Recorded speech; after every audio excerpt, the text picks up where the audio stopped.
الحمد لله ثم الصلاة والسلام على رسول الله نبينا محمد وعلى آله وصحبه ومن اهتدى بهداه اللهم اغفر لنا ولوالدينا ولمن له حق علينا ولجميع المسلمين.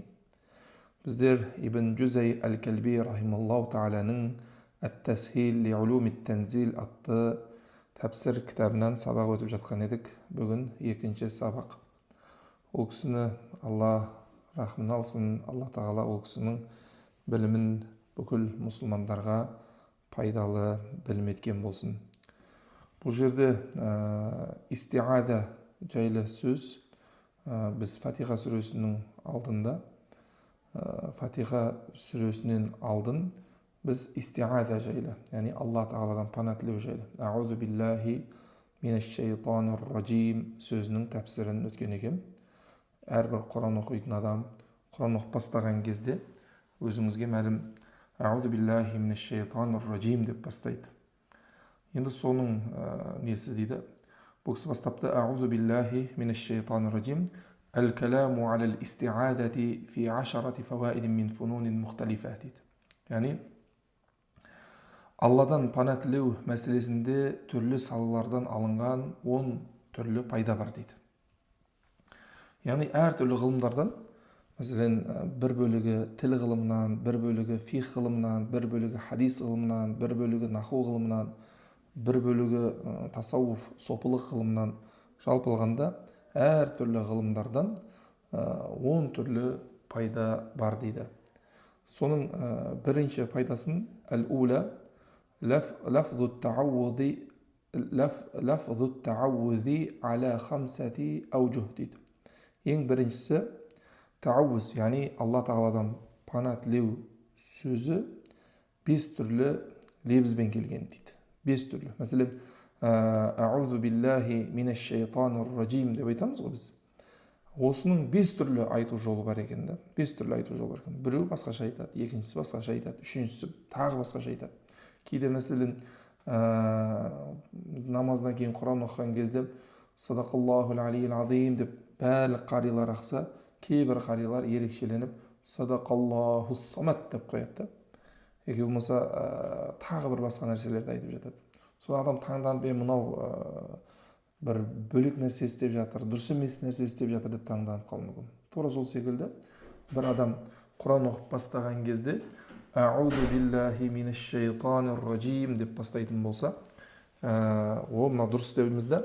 Ал егерде аузу биллахи самиил алими минаш шайтанир раджим деп басқа лебізбен бастап қалса, мынау не оқып кетті деп адамдар таңданып қалуы мүмкін. Міне осындай нәрселер болмас үшін біздер бұның қыр-сырын білуіміз керек. Бірінші түрі аузу биллахи минаш шайтанир раджим деген түрі дейді. Ва хувал марвию анин наби саллаллаху алейхи ва саллям вал мухтару индал қурра дейді. Бұл пайғамбар саллаллаху алейхи ва саллямнан риуаят етілген. Аузу биллахи минаш шайтанир раджим деп Құран оқу пайғамбар саллаллаху алейхи ва саллямнан жеткізілген. Әрі қарилардың, яғни қирағат саласының мамандары, мәселен, фих саласының мамандарын фуқаха дейді. Хадис саласының мамандарын мухаддис дейді.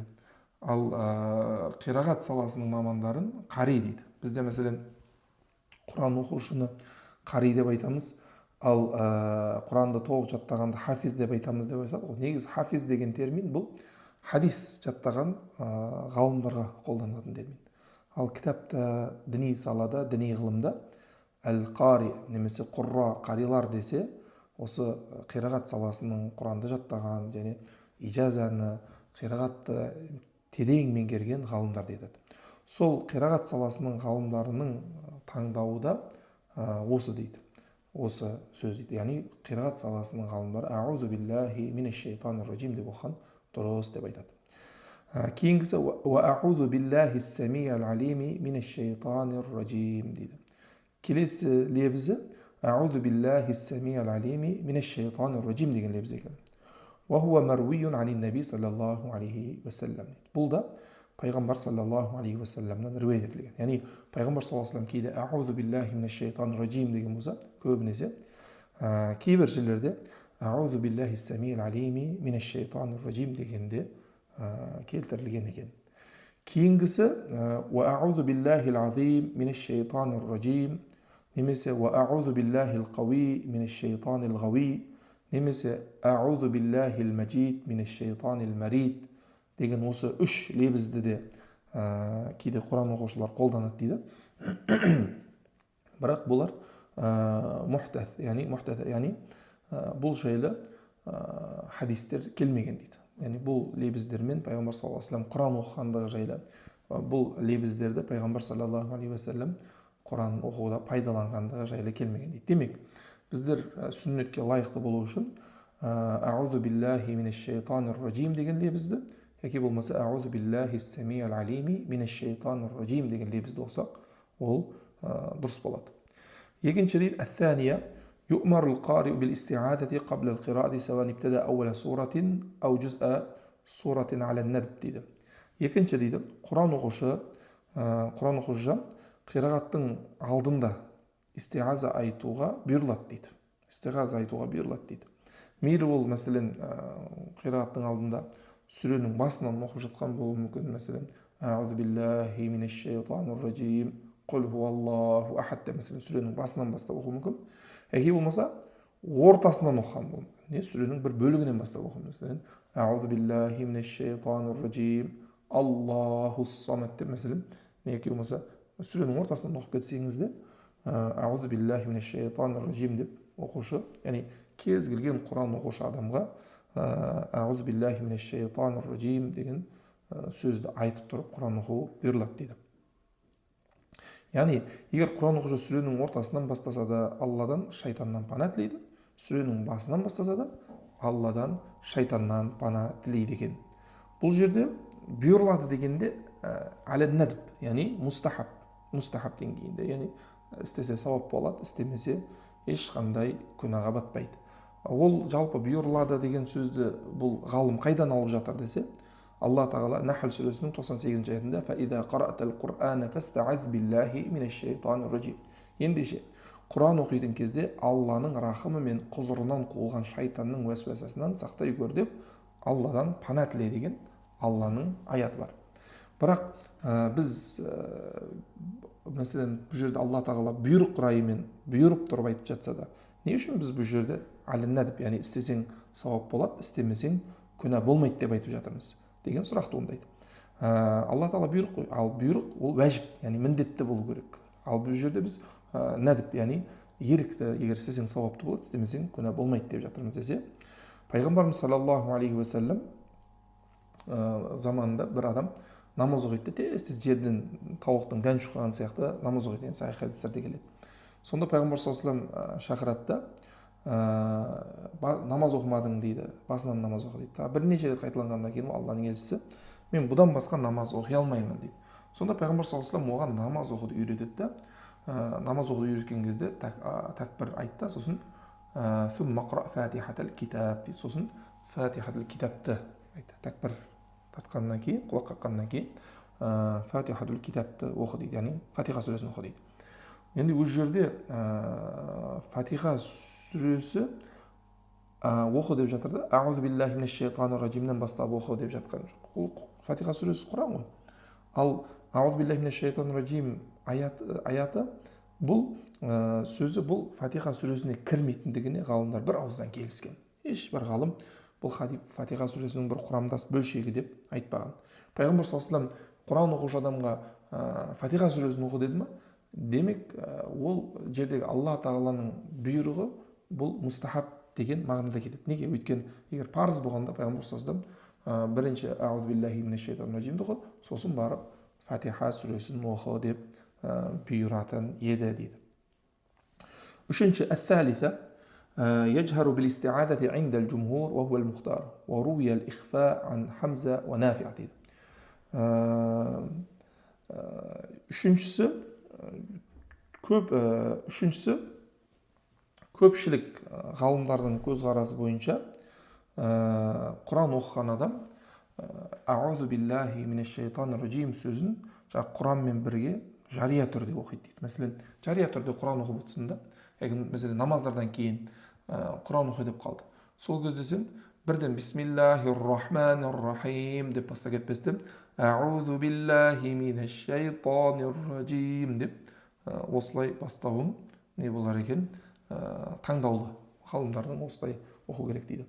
Ал Хамза және Нафи деген қирағат ғалымдары оны іштей оқу керек дейді. Яғни Құран оқушы адам іштей аузу биллахи минаш шайтанир-раджим айтады, кейін дауыстап бисмиллахир-рахманир-рахим алхамду деп осылай оқып кетеді дейді.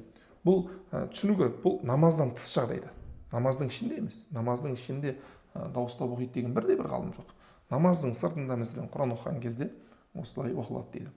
Ар-рабиа, төртінші мәселе, ла ятауаду фис-салати инда Малик дейді. Имам Маликтің пікірінше намазда аузу биллахи минаш шайтанир-раджим деп оқымайды дейді.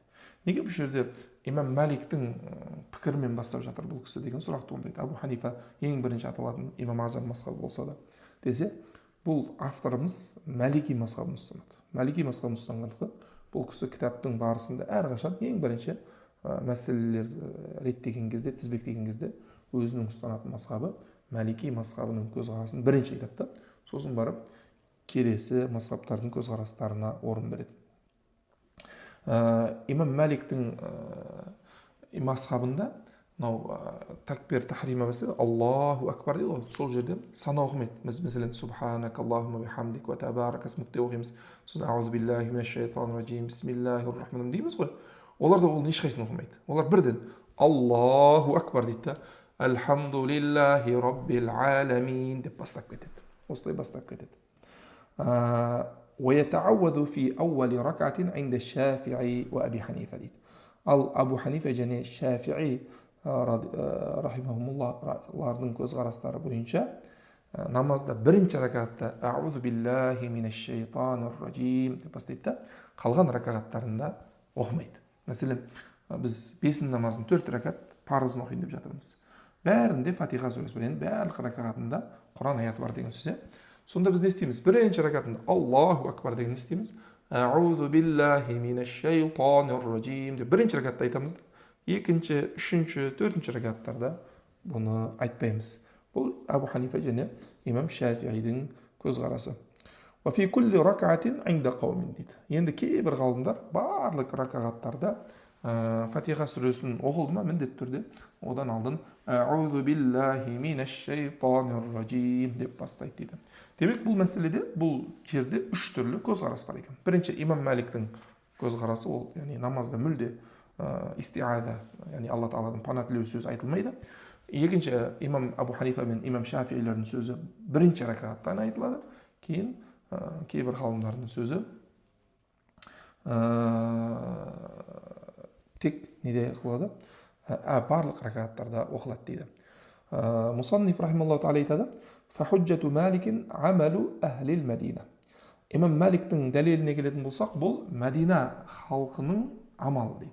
Яғни имам Маликтің өсіп өнген дияры сол Медине қаласында өсіп өнген болса, сол Медине қаласында қарилар Құран оқыған кезде намазда бұл аузу биллахи минаш шайтанир-раджим деген айтпайтын болған. Бұл соны көріп өскенде, демек осылар осылай істеді ме? Пайғамбар саллаллаху алейхи вассаламның тұрған қаласы, пайғамбар сахабалардың тұрған қаласы, табииндердің тұрған қаласы.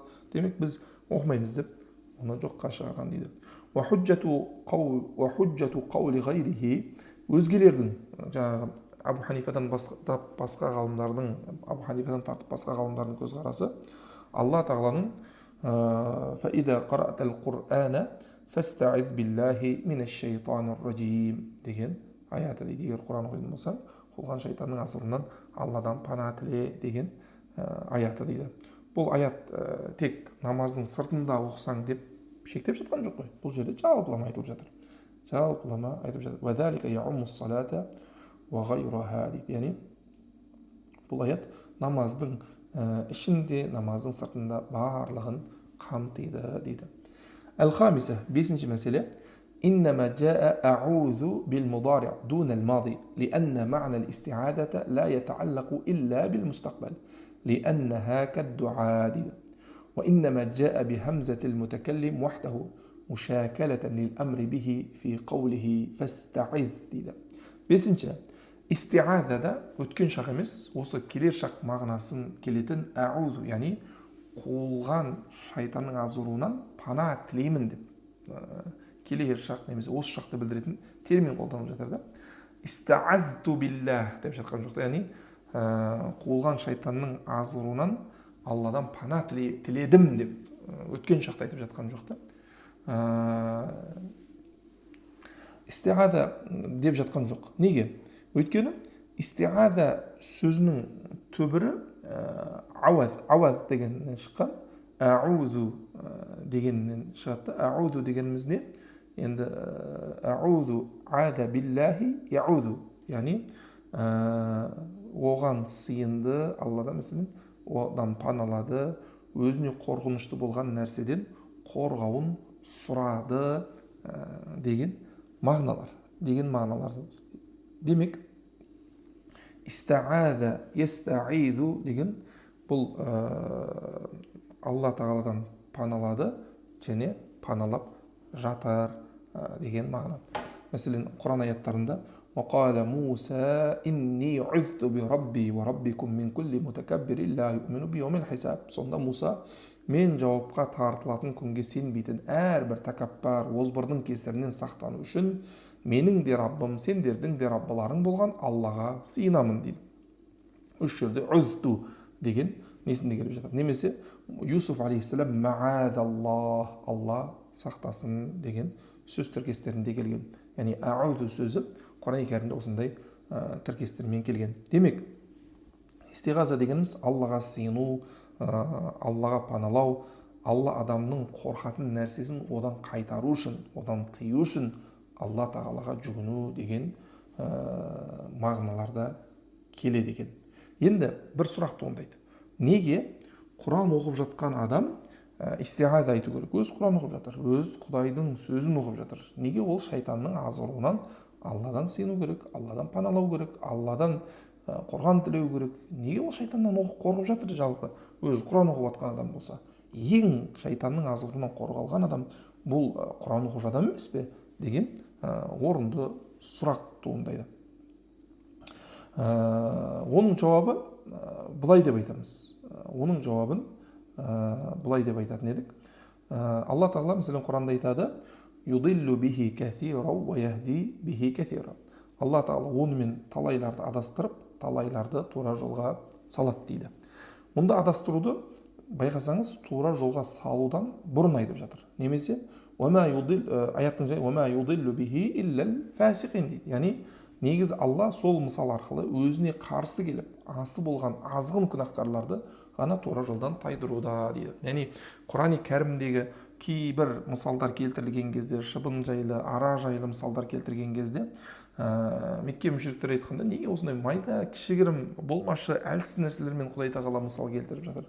Құдай тағала құдіретті, күші, ұлы зат болатын болса, ол неге майда нәрселерге, әлсіз нәрселерге, түкке тұрмайтын нәрселермен мысал келтіріп жатыр дегенде, Алла тағала ондай мысалдарды Құранда келтіру арқылы кейбіреулерді адастырады, кейбіреулерді тура жолға салады деді. Демек, адам сол Құран кәрімді оқып отырып, соның мағынасын дұрыс түсінбестен, мағынасын қате түсініп, сөйтіп Алла тағаланың мұратын емес, басқа бір мұратқа, басқа бір мақсатқа жорып жіберуіміз мүмкін. Міне осы нәрседен біз Алла тағаладан пана тілейміз. Бұл ең үлкен қорқыныштардың бірі. Сондықтан Құран оқыған кезде шайтандық ой түсіндірмелерден сақтасын деп Алладан пана тілейміз. Алла сақтасын. Кейде адамға шайтаннан бір ой келіп, сонымен Алланың сөзін өз орнына сай емес, мағынаны бұрып түсіндіріп қоюда бек мүмкін. Сондықтан аузу осы шақ және келер шақ формасымен келді. Өткен шақ емес. Өйткені истиазаның мағынасы, Алла тағаладан пана тілеудің мағынасы, Алла тағаладан қорған тілеудің мағынасы бұл болашаққа байланып тұрды. Сол үшін мен паналадым, қорғандым деп өткен шақпен емес, паналаймын, қорғанамын деп осы шақ және келер шақты білдіретін термин аузу биллахи деген терминмен айтып жатырмыз. Және аузу деген сөзі жаңа Құранның фастаиз биллахи минаш шайтанир раджим деген терминіне лайықты ретінде алынғанда фастаиз аузу деп осылай алынған. Сол үшін біздер мәселен жамағат болып оқысақ та, мәселен Құранды бір топ адамның алдында оқып жатырмыз да, бір топ адамның алдында оқып жатқан кезде аузу биллахи минаш шайтанир ражим, қуылған шайтанның азғырынан Алладан пана тілеймін деп бір адам ғана айтады. Сонда пана ол өзіне ғана айтып жатыр ма? Жоқ. Өзіне ғана айтумен оның мақсаты бүкіл сол жерде тыңдап отырғанның барлығына қуылған шайтанның азғырынан пана тілеп жатыр ол. Бірақ біз ана Құрандағы форматына сай келу үшін біз осы бір жекеше түрін таңдап алғанбыз. Осы нәрсені түсіну керек. Алтыншы, әс-сәдисе әш-шайтану яхтамилу ан юрада бихи әл-джинс дейді. Фатакуна әл-истиғадату мин джамиғ әш-шаятин дейді. وإن سميت به لم ينصرف على الثاني لزيادة الألف والنون وانصرف على الأول дейді. Алтыншысы, сөзі екі мағынаны қамтуы мүмкін. Шайтан сөзі екі мағынаны қамтуы мүмкін. Біріншісі, бұл жерде мынандай нәрсе бар да, байқасаңыздар, әл-Бұхари, әл-Фараби, әл деген сөздер қолданып жатады араб тілінелерінде. Пәленше әл-Бируни деген секілді. Әсіресе біз әл-Фараби деп айтамыз. Не үшін әл-Фараби деп жатырмыз да? Фараби десек, Фараб қаласынан Фараби десек, бәріміз түсінеді ғой мәселен. Неге біз әл дегенді қоямыз? Себебі араб тілінде әл деген сөз белгілі бір мағыналарды білдіреді. Сол жерде мәселен мынау жерде әш-шайтан дегенде де әл деген сөз келіп жатыр да. Соның мағынасы қандай деп бұл жерде айтып жатыр. Бұл жерде екі түрлі мағынасы бар дейді. Біріншісі джинс, яғни тек шайтан атты шайтандардың тегі. Яғни бұл жерде аузу биллахи минаш шайтанир ражим деген кезде біз шайтан тектінің барлығынан Алла тағаладан пана тілеп жатырмыз деген сөз. Бүкіл шайтан атаудың барлығынан, көзге көрінетін, көрінбейтін, миллиондаған, миллиардтаған, триллиондаған шайтандардан біз Алладан пана тілеп жатырмыз деген сөз.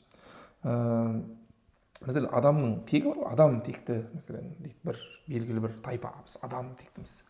Сол секілді шайтан текті деген өзінің бір белгілі бір тайпа бар. Соның барлығынан пана аул ахдид фатакуна әл-истиғадату мин иблис дейді. Немесе ахдты білдіреді дейді.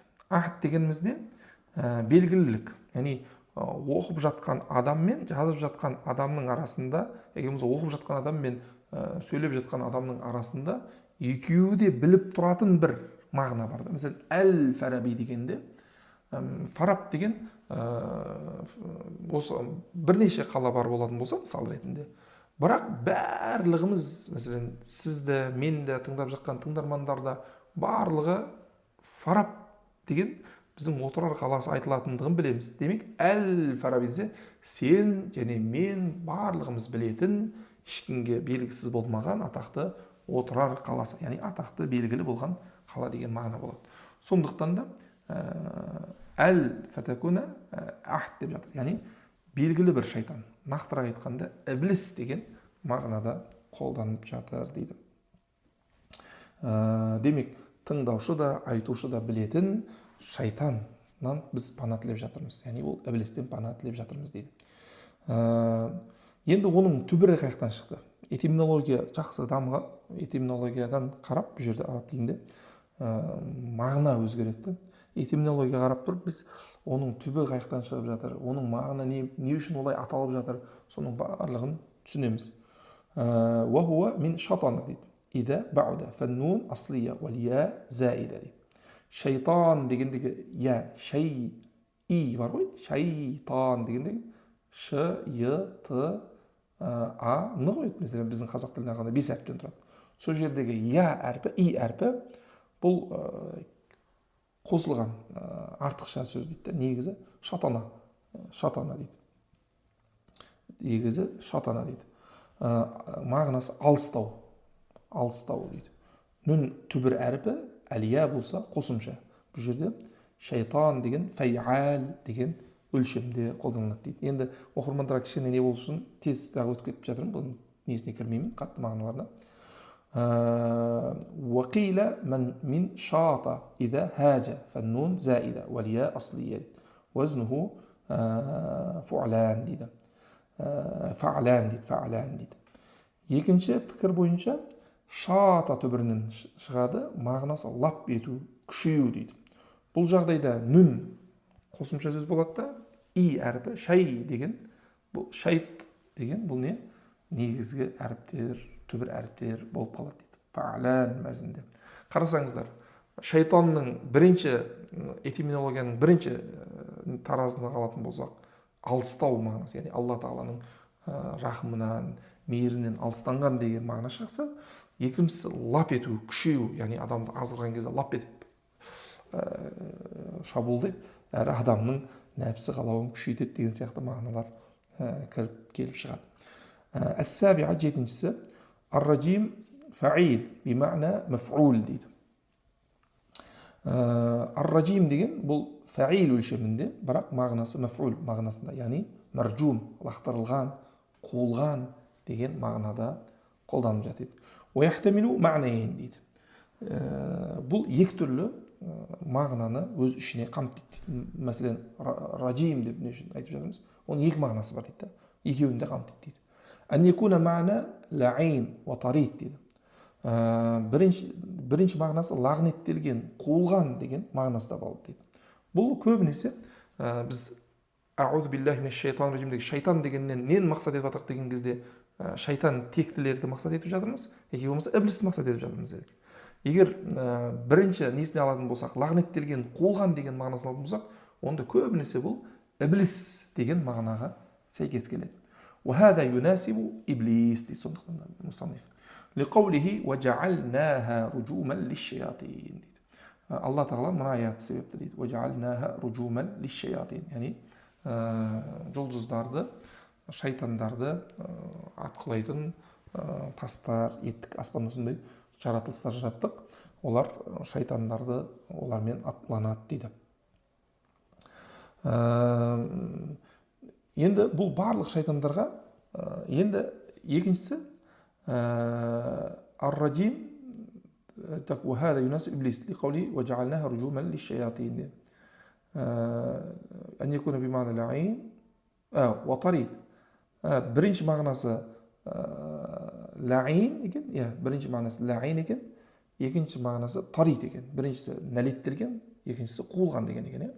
Нәлеттелген болса іблиске келеді, қуылған болса жаңағы Құран аятында келгендей шайтанға келеді. Яки болмаса жәннаттан қуылған деген мағыналар келтірілер екен.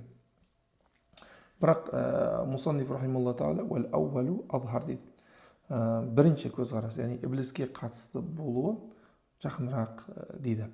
Әс-самина, сегізінші мәселе, мән истааза биллахи садиқан ааза дейді. Кім-кім Аллаға шынайы түрде пана тілеп сыйынатын болса, жалбарынатын болса, Алла тағала оны өз панасына алады дейді.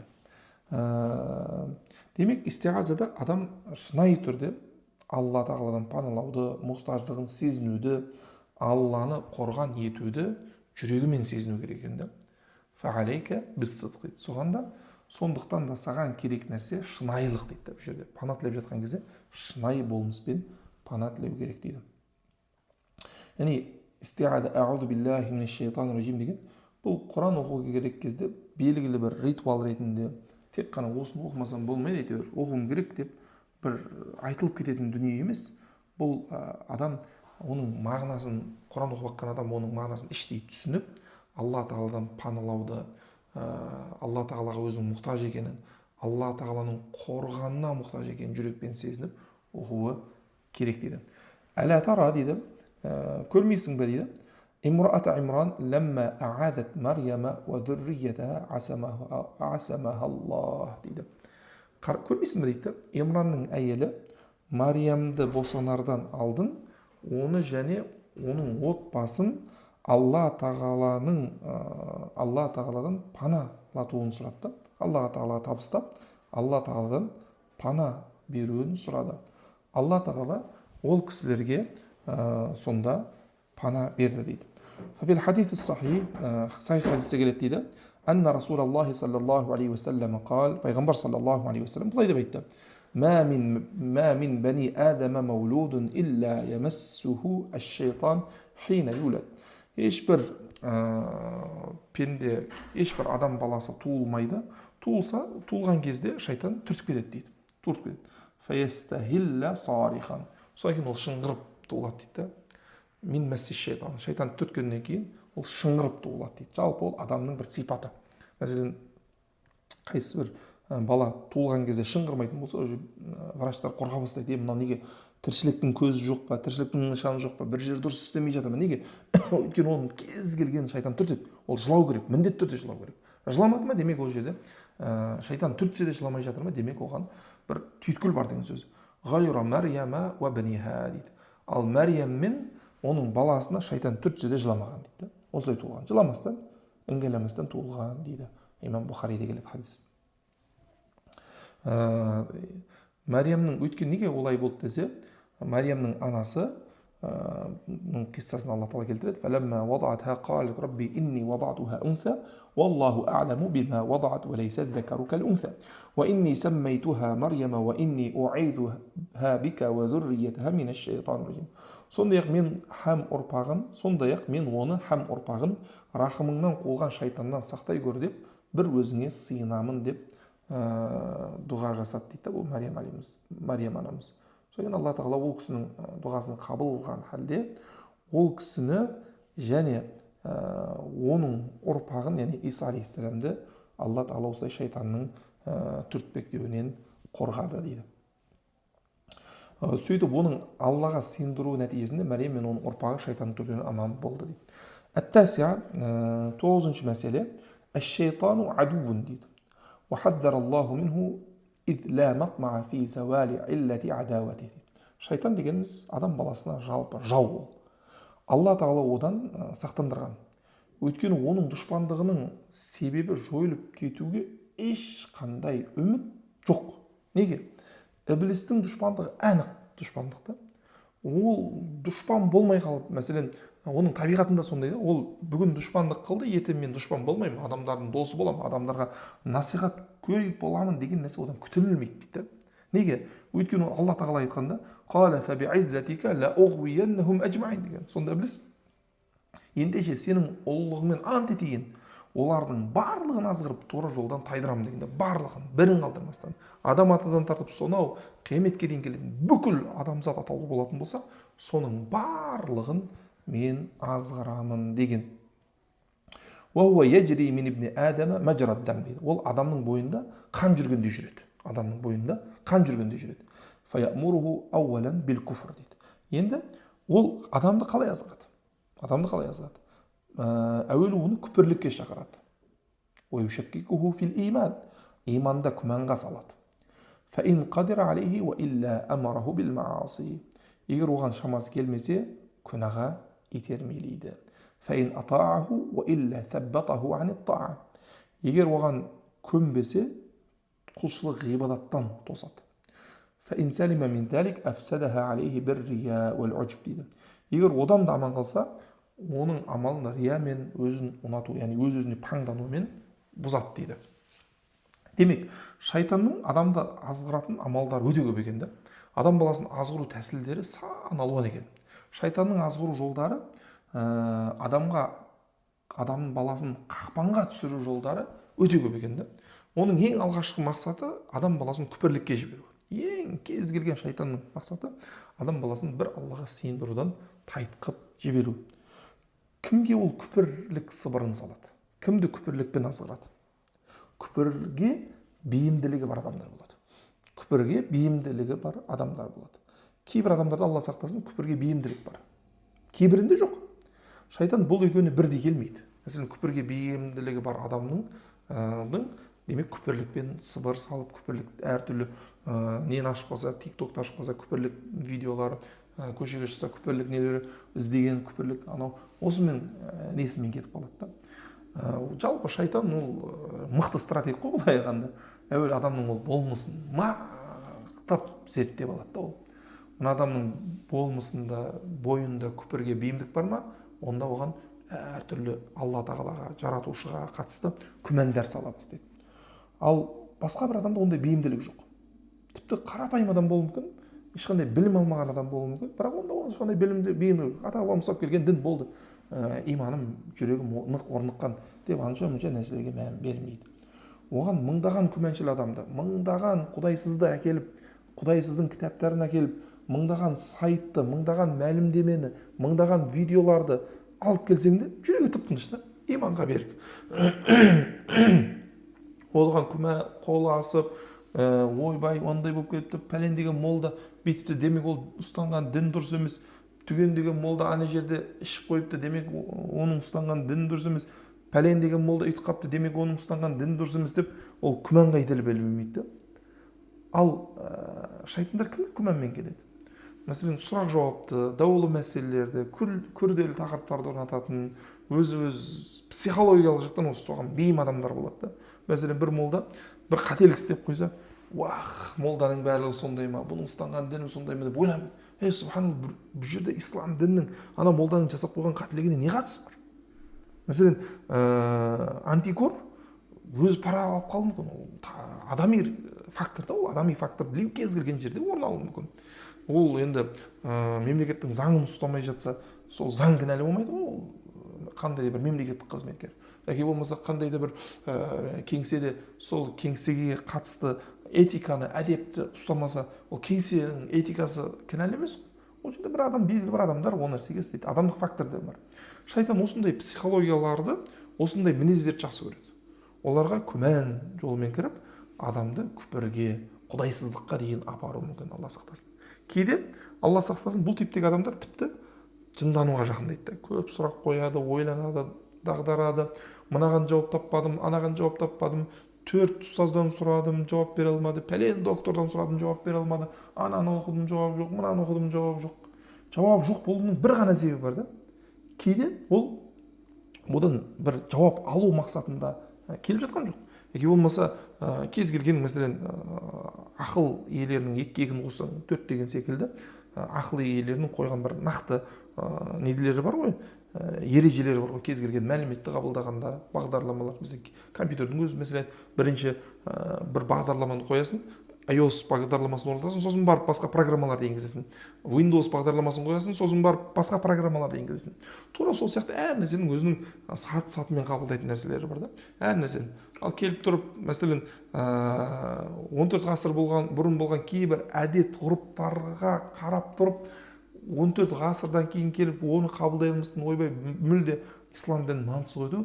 Бұл демек, бұл адамның өзінде бір кішкене бір түйткіл бар екенін білдіреді. Мұндай адамға Алла амандық берсін, шайтан келіп күмән салып, ақыры күпірлік пен діннен адасуға дейін жеткізуі мүмкін. Алла сақтасын. Алла Тағала сіздерді және бізді баршамыз сақтасын, ұрпақтарымызбен бірге. Егер шайтан бұл кісіде ондай есік жоқ екенін көрсе, басқа есікке өтеді. Күнәлар есігіне өтеді. Ол мәселен күнәнің есігі өте кең, өте кең.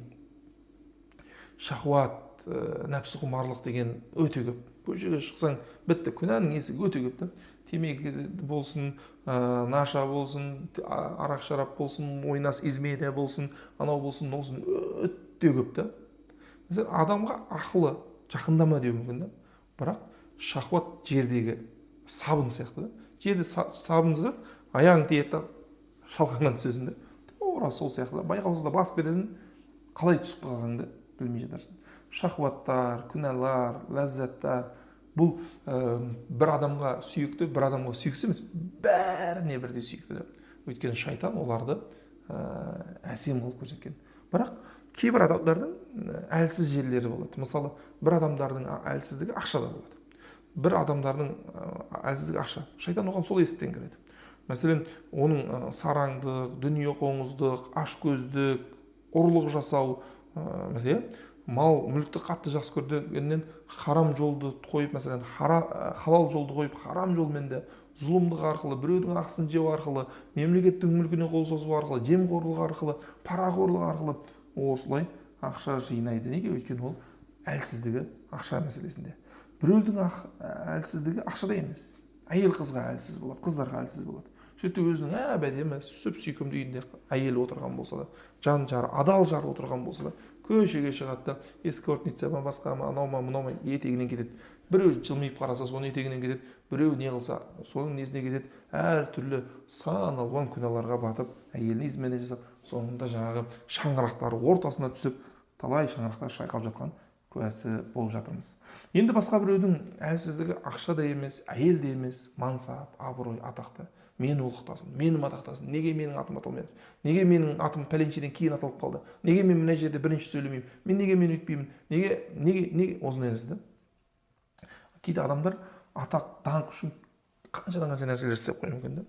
Егер бір адамда бұл күнәсіздіктері де жабық болса, шайтан оны құлшылық ғибадаттан тосуға алып келеді.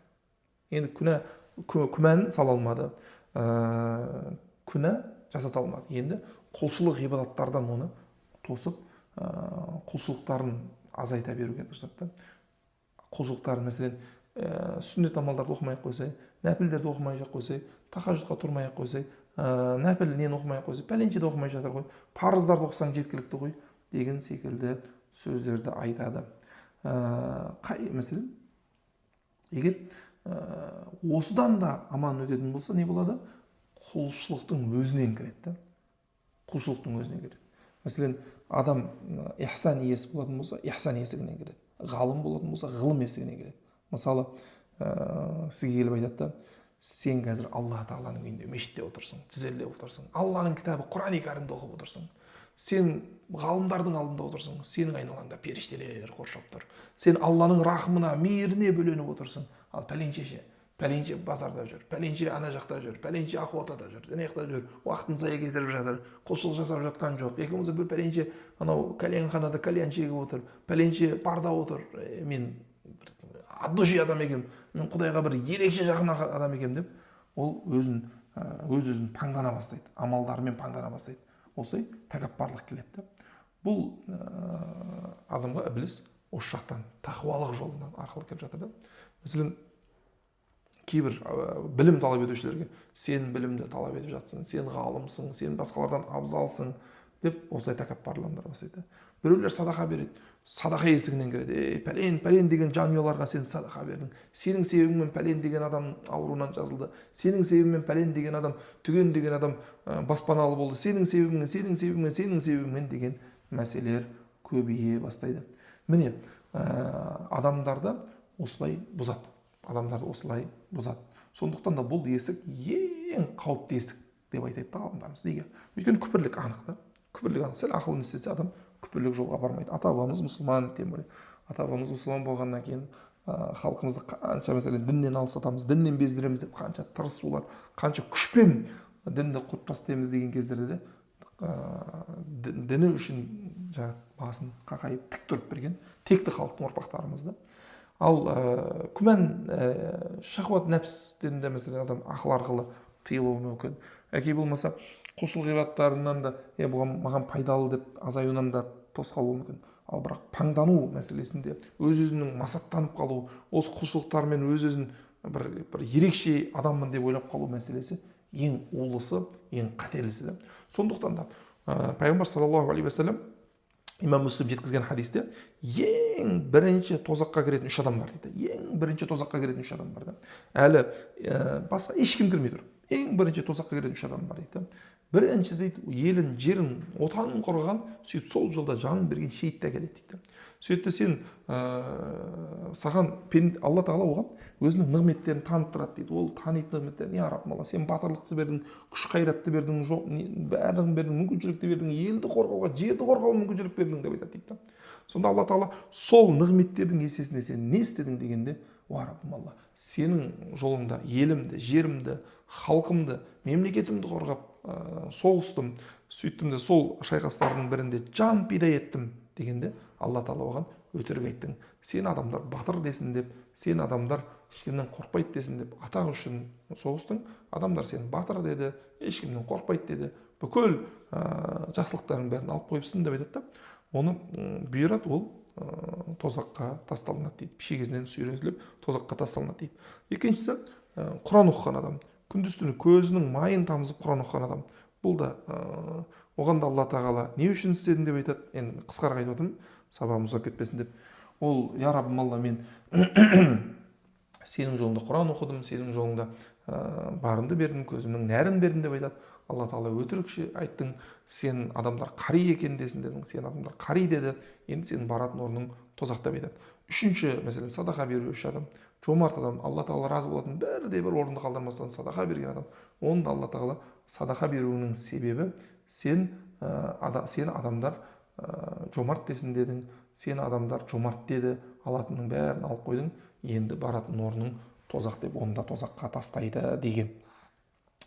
Әл-Ашира дейді, 10-шы, әл-қауатиу аниллахи арбаатун. Енді алла тағаладан алыстататын 4 мәселе бар дейді.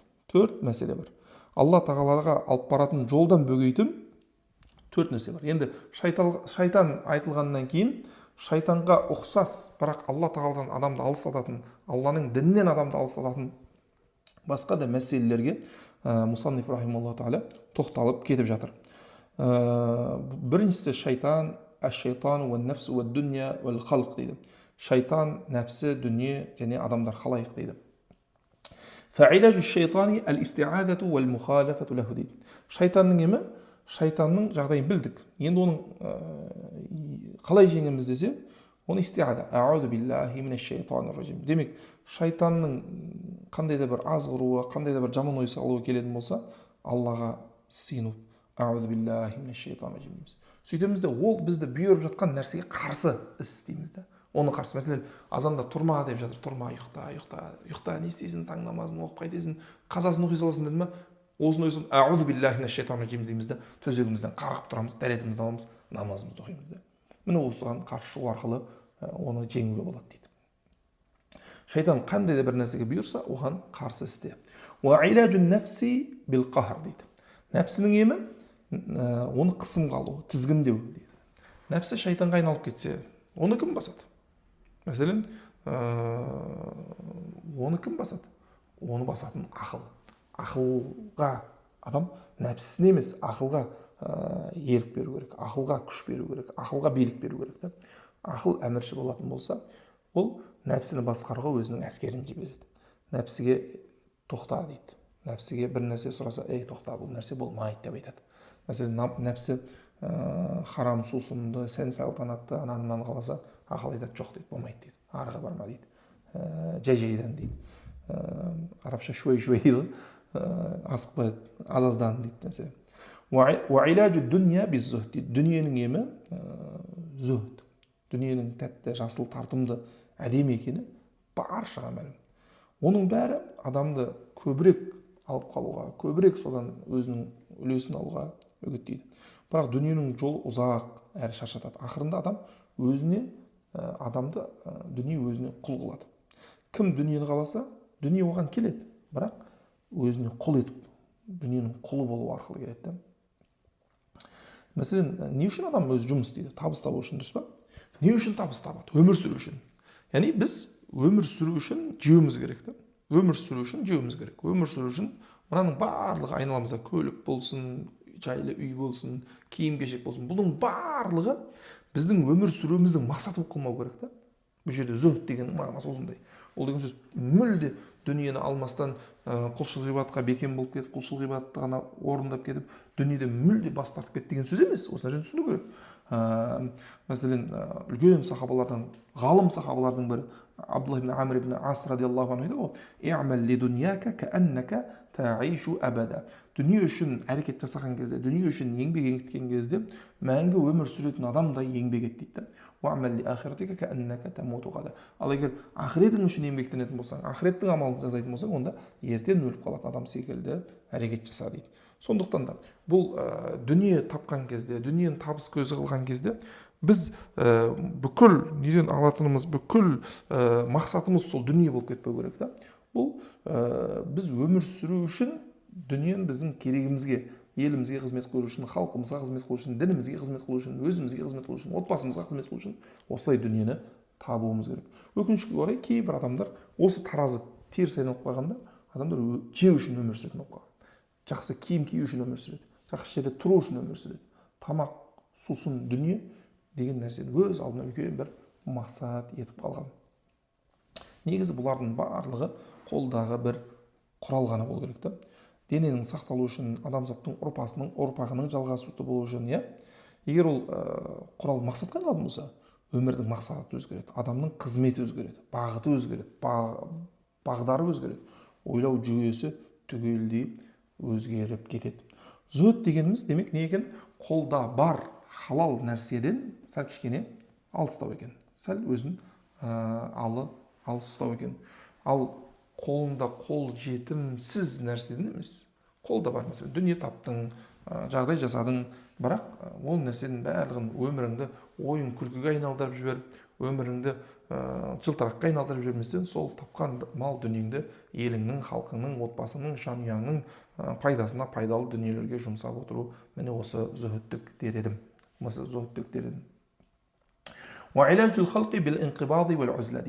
Ал адамдардың, халайықтың емі бұл адамдармен байланысты тартыну немесе оңашалану. Адамдар кейде мәселен сынақ болады. Көп күнәларға себепші болып жатады. Мәселен, бір үлкен лауазымға бір адам тағайындалса, айналасына міндетті түрде інісі, ағасы, бауырлары, достары, кластастары келеді. Бауырым, лауазым деген уақытша басып алайық, жұмыс істеп алайық, пәленше істеп жатыр, түгенше істеп жатыр, давай, ана жерде пара ал, мына жерде үй, бізге бір тема шығарып бер, анау қыл, мынау қыл деген секілді нәрселерді ортаға тастайды. Міне осы кезде көпшілік негізі лауазымда өзінің еңбегімен, адал пешене терімен өсіп келе жатқан адамдарды құртатын нәрсе осы айналасындағы адамдар болып қалып жатқаны баршамызға мәлім. Кім адамдардан артық керегінен тыс араласуды азайтатын болса, діні үшін, жалпы дүниесі үшін қауіпсіздеу болуы мүмкін кей жағдайлар. Енді кей жағдайларда адамдардан оңашалану дұрыс емес. Кейде мәселен адам бір отбасының, бір жанұяның қозғаушы күші болуы мүмкін, бір алдыңғы шепте жүрген адам болуы мүмкін. Ол егер мәселен бір жиналысқа, бір жерге бармай қалса, одан адамдар әсер алмағандықтан, одан жақсы жағын көрмегендіктен басқа да бір жаман бағыттарға бұрылып кетуі мүмкін. Сол үшін кейде ол адамдардың арасында жүр. Яғни бұның барлығын адам барынша саралап, өзгелерден жаман нәрсені емес, өзгелерге жақсылықты беретін, жамандықты алатын емес, жақсылықты беретін, жақсылықтың жаршысы болатын адам болуы керек. Хәза валлаху алям, ва саллаллаху аля набийина Мухаммад. Иншалла Мусанниф рахималлаху тааланың аъузу биллахи минаш шайтанир раджимнің тәфсірінде айтқан сөзі осы. Құдай қаласа келесі сабағымызда бисмиллахир рахманир рахимнің тәфсірін өтетін боламыз.